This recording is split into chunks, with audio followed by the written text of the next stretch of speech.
Kind of like, that's kind of what I feel like on this, that it's, you know, like what you would get if you got one of those airsoft Magpul flip up sights. But again, they're okay. They work. So, alright, let me move on now. Oh, one other thing I wanted to say before I moved on is this gun is roll pin city. Roll pin right there. Roll pin right there. Right there. Right there. Right there. Right there. Right there. I mean, just seems like everywhere you look, you see a roll pin. Okay. So, why would you buy this gun? To be honest, I'm not gonna buy the ARX100 for what it sounds like it's gonna go for. It's gonna be $1,700 to $1,900. I won't have a reason to buy that gun. So for me, I didn't buy this to train for the ARX100 because I'm just not gonna get it. I can get two outstanding AR-15s built for that amount of money. So I'm just never going to buy the ARX100. So why did I get this one? Because I wanted a fun gun. That's the reason. I'm not going to be training with it. It's just for fun. And you know, I'm raising a family. I've got 4 kids, and just on my income at this point, me and my wife have been married for nearly 12 years now. Whenever you have, when you have that many kids and you try to make ends meet, you really think about your budget. And I do have larger caliber rifles, but when I go to pull a trigger on a rifle where I'm shooting 50 cents or $1 down range, I just have a hard time doing that. But when I can pull the trigger and send 5 cents down range, that does not bother my conscience. I can shoot a lot and have fun. And so that's why I have this 22. That's why I have 22s, is because it's fun. I can shoot. I get able to sight, with these iron or plastic sights, whatever. It does give me some training, but I just do it for fun. I mean, I really enjoy shooting. It's just that's the main reason I do it. I'm not a big person into prepping for the end of the world. I mean, I do think about that, and I watch lots of videos related to that. But I'm not a huge prepper. But I mean, I do put some water back and put some food back, and I do have some ammo stored. But I don't go crazy with that kind of stuff. So this gun is for fun. That's the whole point of me buying this rifle. Okay, next thing I want to do is show you how to field strip this thing, which is very, very easy. When you read the manual, it takes a little bit, but okay. So first thing you do is you fold the stock over. Of course, always check that you're empty. Make sure you're empty before you try this. So we fold the stock to the right. Now, if you'll notice on your safety selector, you have fire, can't go that way. You have safe, but it can rotate further than that, and that's what we have to use. Okay, so what you do is you push that and hold it.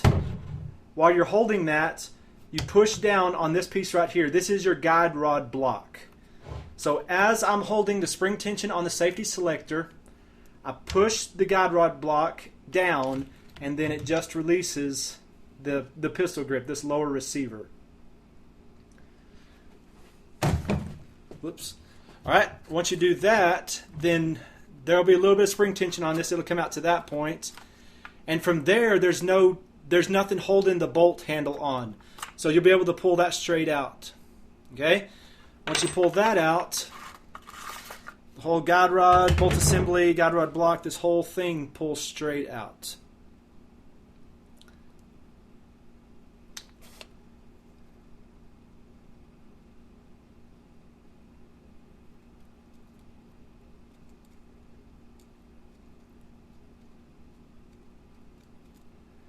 And yeah, I didn't clean it up today after I've got back. So it's kind of nasty right now.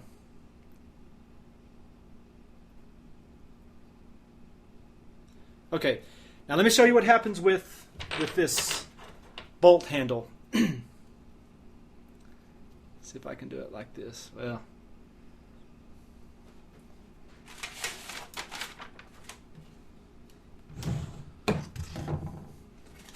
if I can find a piece of paper here so you can see this.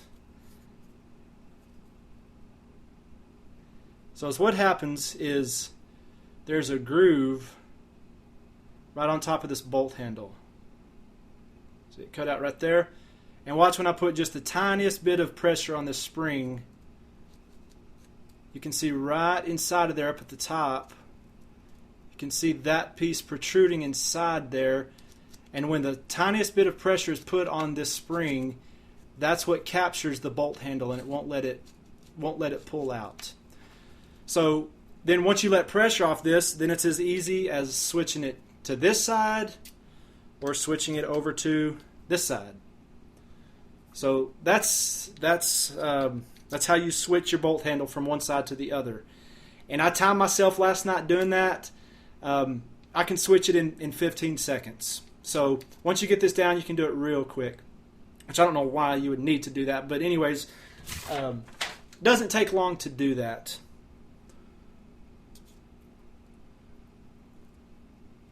All right, another thing I wanted to show you is what's happening with this little spring right here. What's it capturing? So when you push this, notice this little piece right here. Okay, this little plunger comes up and down. So what happens is this guide rod block slides on here and it catches right there. Okay, so that's how it's sitting. Well, it's like that. So when you push this down, like that, it releases that. See, that piece goes up in there, captures in that. So when you push that, that's what's happening, is it's releasing this from that right there. And so that's why to do that, you push this, you have to push this down, push that, and that's what lets this disengage so that this just pops out. Alright, and then from here,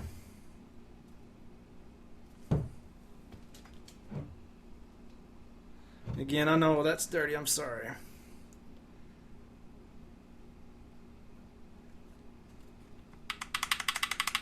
Okay, one thing is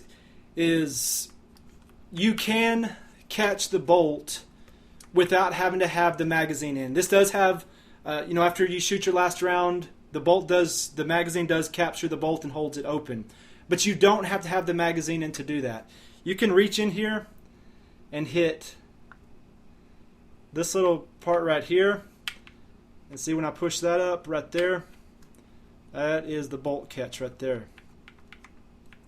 And so if you don't have the mag, you can just reach in there, push that up, and then drop your bolt and it'll catch it. Also, as I said, on the ejection is not ambidextrous. On the Big Brother model, you can switch the ejection. You cannot switch it on this one. Okay? There's your ejector right here. And that thing is fixed. You can't move it. So when that round comes out, it hits right there and boom, it kicks it out the right-hand side. Can't switch the ejection on this 22 model. All right, putting it back together is as easy as taking it apart.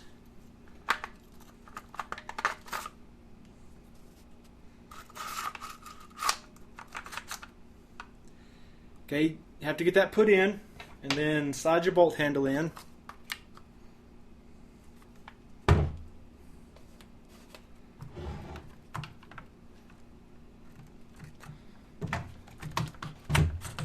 Okay, push this guide rod block down. This just pivots down here. Put it in place. Push this up. Let go of that, and then it captures your lower receiver. And good to go.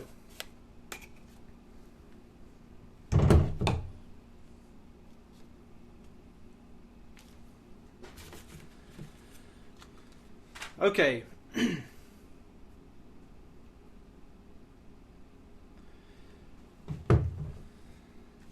The trigger on this is pretty good, and they say in the manual you can dry fire it occasionally. I mean, that's how they tell you to decock it, is to dry fire it. But they say if you dry fire it repeatedly, it will damage the action. So they don't want you dry firing this thing too much. The trigger is decent. It's not a wonderful trigger, but it's it's pretty good. So not anything to write home about, but it's not going to be like some terrible triggers you may have heard about in the past.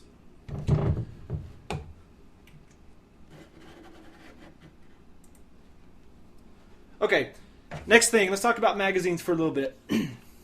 So it comes with a 20-round magazine, but you can get several different capacities. So let me show you over here on Cheaper Than Dirt.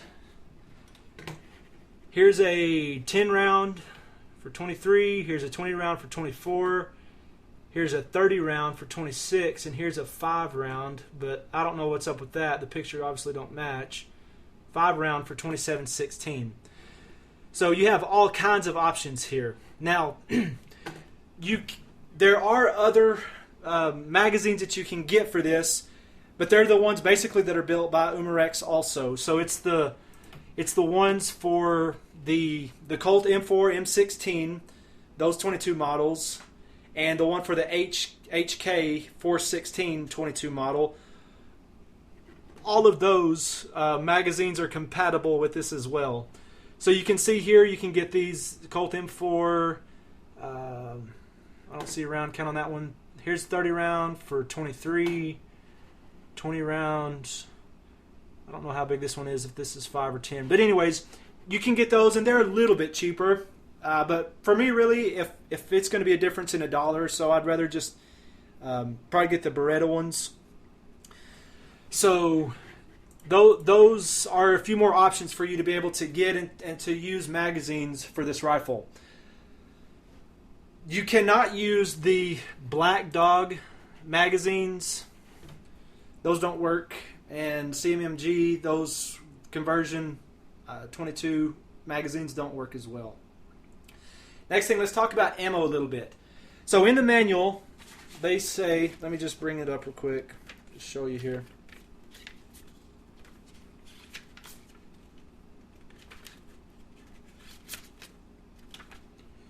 Yeah, let me find it real quick. Here we go. Move this out of the way. Ooh.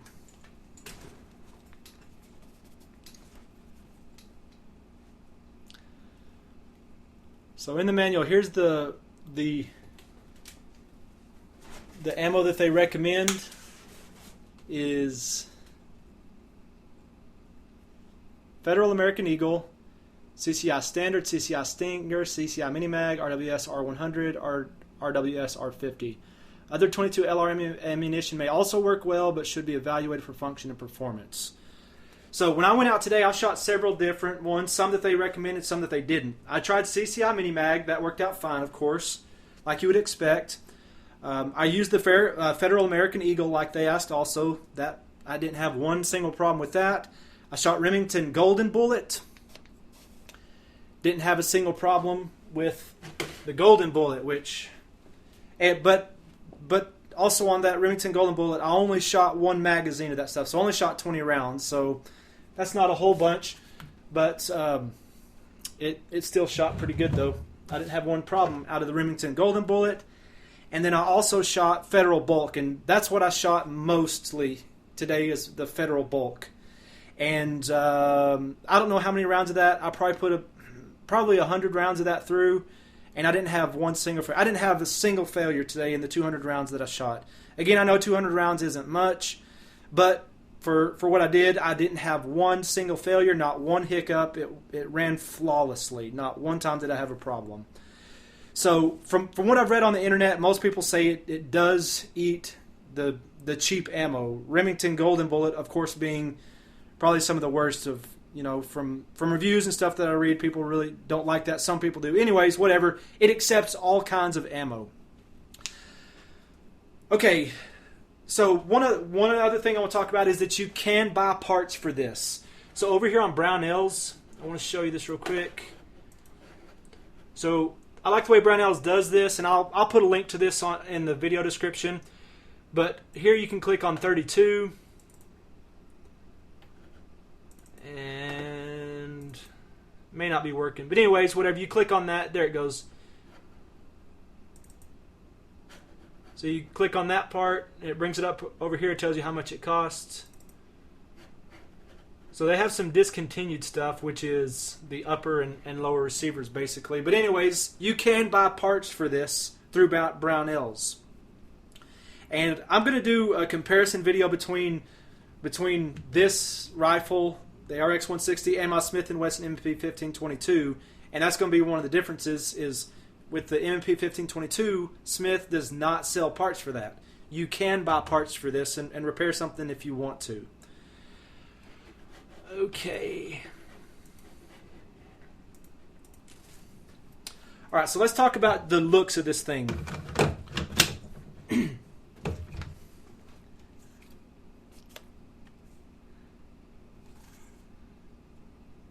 Some people look at that and they think, oh my goodness, that just looks terrible to some people. And I understand that. We all have our opinions, and for some people that's a horrible rifle. It's grown on me, and I like it. And actually now going out and shooting it today, this thing fills up my hand. I'm not a huge guy. I'm 6 foot even. My hands aren't huge, but they're probably a little bit bigger than average. And it just filled up my hand, and I like the way it feels. The length of pull on this, there's not a lot of change here in this telescoping stock. So just, I don't know, 3 or 4 inches there. Not a whole lot of change in it. And it does feel like, it may be kind of on the short side for me, but not a whole lot. It's real close to being exactly like what it needs to be. And hopefully as this thing gains popularity, they'll start selling some aftermarket parts that you can extend this. Get some way to extend that out. But it's still good. I mean, it's definitely still usable the way it is. But for the looks of this, I was raised with guns that had wood furniture. Okay? And I'm probably going to roll in a picture right here of my dad. And you can see my dad was kind of a cowboy type, not exactly, but whenever he bought guns, that's what he liked. And that's what I saw growing up. Every single gun I saw growing up from my dad's collection had wood furniture. From his double-barrel shotguns to his revolvers to his rifles, everything had wood furniture on it. And so I definitely like wood furniture, older, more classic-looking type rifles and firearms. So I come from that as my past, but I like the looks of this also. And I think as we move on and as the ARX160 come into the market and people see this more and more, it'll probably start growing on people and they'll probably start to like it. I wasn't around whenever the AR-15 was developed, and I'm sure there was people who had the same mindset with that. People who M1 Garand, of course, that's an awesome rifle, but people going from M1 Garand and then thinking about an AR-15 and trying to make that transition in their mind, there's probably a lot of people who say that thing's ugly. And now it's kind of a classic look. I mean, it looks cool. I love the profile of an AR-15, and I think it'll be the same type of thing on this that this kind of futuristic look will catch on, and people will 20 years from now not think that this looks very futuristic. I really, really like this rifle. After shooting it today, I'm definitely satisfied with it, and I believe for $350 and up to $400, this thing is awesome. You get to shoot cheap ammunition, all kinds of mounting options, of course. So there's nothing on here that, you know, none of the internal parts that are AR-15 compatible, but you can use all kinds of AR-15 stuff like your vertical grip, any kind of optics, scopes, red dots. You can mount lights, lasers, everything you want to on this thing, and it's just a solid rifle. So at the end of the video here is what I'm going to do is I'm going to roll in some video of me actually out today shooting, and I'm just going to put a little bit of that in there, and I'm going to have another video where I actually show some of the stuff that I was doing as I was out shooting. Not a whole lot, but I'm going to have a first shots video as well to kind of go along with that. So I hope that this review has been helpful to you today. Hope that maybe I've kind of given you some info that maybe you hadn't seen before. I think this is a very good rifle, very good option, and I know I'm going to enjoy shooting it, and I know my boys are going to enjoy shooting it as well. Thanks for watching today.